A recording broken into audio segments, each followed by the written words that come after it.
Kami turut berbelasungkawa berduka sedalam-dalamnya atas kejadian ini dan 6 bulan yang lalu nenek dan kakeknya Alvaro itu hadir di sini. Saya bersama Raffi Ahmad saat itu mengabarkan tentang kehilangan cucu tercintanya yang memang sudah dianggap menjadi anaknya juga karena kan orang tuanya tidak bisa mendampingi Alvaro. Ya, jadi 6 bulan lalu itu masih proses pencarian ya, Ayah? Ya, betul. Ya, dan kakek sama neneknya bahkan juga sudah dianggap Alvaro seperti orang tua sendiri karena sampai dipanggil bapak dan juga mama. Karena kita tahu bahwa ibunda dari almarhum Alvaro ini sendiri bekerja sebagai TKW di Malaysia. Ya, dan mirisnya orang yang menghabisi nyawa Alvaro menurut berita merupakan ayah tirinya sendiri. Ya Allah. Yang katanya menurut berita lagi menaruh dendam terhadap sang istri. Ya Allah. Tapi setelah hampir setahun hilang, justru malah ditemukan kerangka yang katanya diduga milik Alvaro. Dan setelah diselidiki, hasil tes kerangka tersebut merupakan Alvaro. Jadi untuk semuanya pemirsa yang ada di rumah, kita mendoakan semoga ada jalan terbaik dari kasus ini. Oke, untuk itu kita akan panggilkan ini seorang psikolog dan juga ahli atau pakar ekspresi. Yuk, ini dia Joyce Manurung. Mbak Joyce, selamat pagi, apa kabar? Halo Mbak Joyce. Silakan. Ya. Sedih ya Mas Irfan ya. Ya, kejadian ini jadi 6 bulan lalu tuh kakek neneknya hadir di sini mengabarkan tentang kehilangan cucu tercinta yang katanya izin ke masjid kemudian gak pulang-pulang lagi. Dan ini tersebar kabar kalau kita baca beberapa komentar ini ya namanya netizen tuh ya. Iya. Jadi mereka juga kayaknya ikut membaca permasalahan ini, ikut juga berkomentar. Ini kita ada beberapa komen-komen dari netizen soal kemarin saat ibunda dari almarhum Alvaro diwawancara. Kita lihat ya. Ini ada beberapa komentar ini. Kenapa harus nikah lagi Kak? Kakak aja kerja di luar negeri, jadi mikir akunya. Maaf, kenapa Alvaro dititipkan ke ayah tiri yang notabene baru kenal. Setelah lama Alvaro tinggal dengan kakek dan neneknya, menurut aku sih lebih aman. Dari wajahnya kita tahu tak ada sedih dari hati beliau. Tangisan kehilangan anak nggak akan bisa membuat mulut seorang ibu berbicara. Itu netizen komentarnya. Iya. Berarti kan netizen secara nggak langsung. Masih banyak juga masih yang ada? nanya nih. Tuh. Kalau dilihat dari ekspresi wajah saya jadi nggak respect sama ibunya ya. Coba Bu spill muka suami barunya plus ayah tirinya. ya akhirnya Mama Alvaro muncul juga di media buka suara. Tetapi ada baiknya Mama Alvaro juga diperiksa juga. Gua nggak percaya sama ibunya juga. Ingat nggak? Ingat soal kisah Angelin dari Bali. Oke, ini Jadi ya. orang boleh berkomentar apapun sebetulnya ya. Tapi kan ini sudah masuk ke ranah hukum juga ya. Kita tidak mau menuduh tanpa bukti. Betul. Tapi kenapa kita hadirkan Mbak Joyce? Karena kan Mbak Joyce itu ahli ekspresi.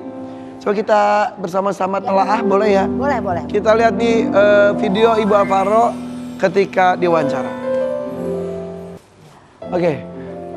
Seperti apa kesedihan yang Mbak Joyce bisa tangkap dari Ibu Alvaro dalam video tersebut? Sebelumnya kita turut berduka ya, merasa kehilangan. Bukan hanya beliau yang merasakan itu, tapi kita semua karena itu menjadi sebuah kondisi yang miris gitu. Nah, kalau kita melihat kesedihan, setiap orang tidak bisa mengekspresikan dalam bentuk yang sama sebenarnya. Karena apa? Karena makna peristiwa itu bisa berbeda di setiap orang. Pertama, kesedihan itu dari mana? Orang umum melihat dari air mata, gitu ya. Identiknya kalau menangis, kesedihan itu harus diikuti dengan turunnya air mata. Tapi ada satu namanya Sjogren syndrome, di mana seseorang itu sudah mengalami kondisi emosi berat yang cukup lama, cukup panjang. Istilahnya sampai kering air matanya gitu ya. Betul, sederhananya gitu. Jadi tubuh itu udah capek tanda kutip nih mengeluarkan air mata sehingga dia ketika membicarakan hal yang sama tubuhnya nggak mengeluarkan air mata lagi, kira-kira begitu secara sederhana. Oke, Itu ada peristiwa. Walaupun memang secara umum sedih sama dengan menangis, menangis sama dengan keluar air mata. Iya. Secara umum. Secara umum, tapi ternyata ada peristiwa spesifik lain. Lalu kalau kita lihat kondisi lain yang muncul, di sini ibu itu ingin memberikan sebuah poin-poin yang ingin ditekankan kepada publik.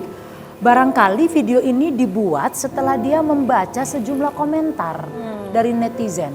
Sehingga ini menjadi sebuah media klarifikasi terhadap publik. Ini loh yang saya rasakan. Gitu ya.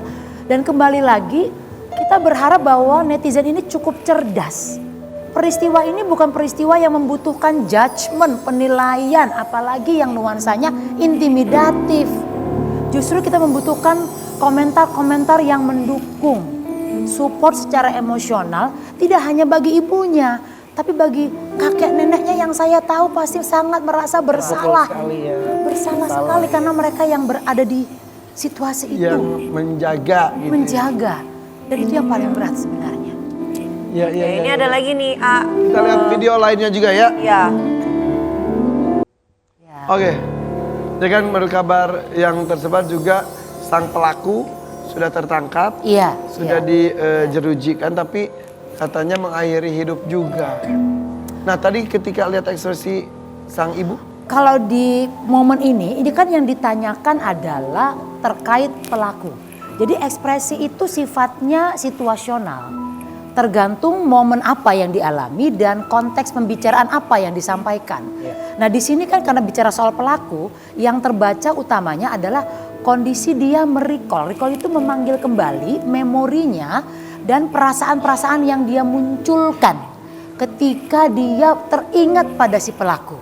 Iya. Nah jadi kalau tadi yang sebelumnya itu kesedihan barangkali lebih mendominasi ya kalau kita bicara soal ekspresinya. Kalau ini lebih perasaan menumpahkan rasa pertanyaan gitu ya. Kenapa kok jadi begini? Nah kira-kira itu gambaran umumnya. Nah itu dia recall, dia panggil kembali memori perasaannya. Kalau matanya kan ke arah bawah. Itu banyak usaha untuk mengkonstruksi apa sih yang sebenarnya terjadi.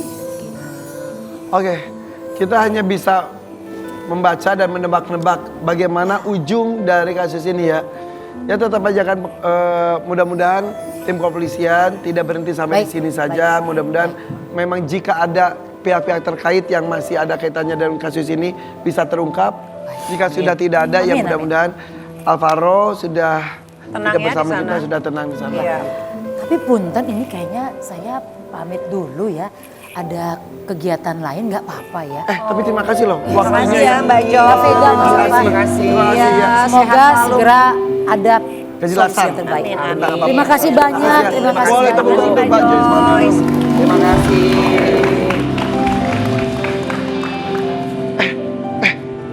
Kenapa? Kenapa sih?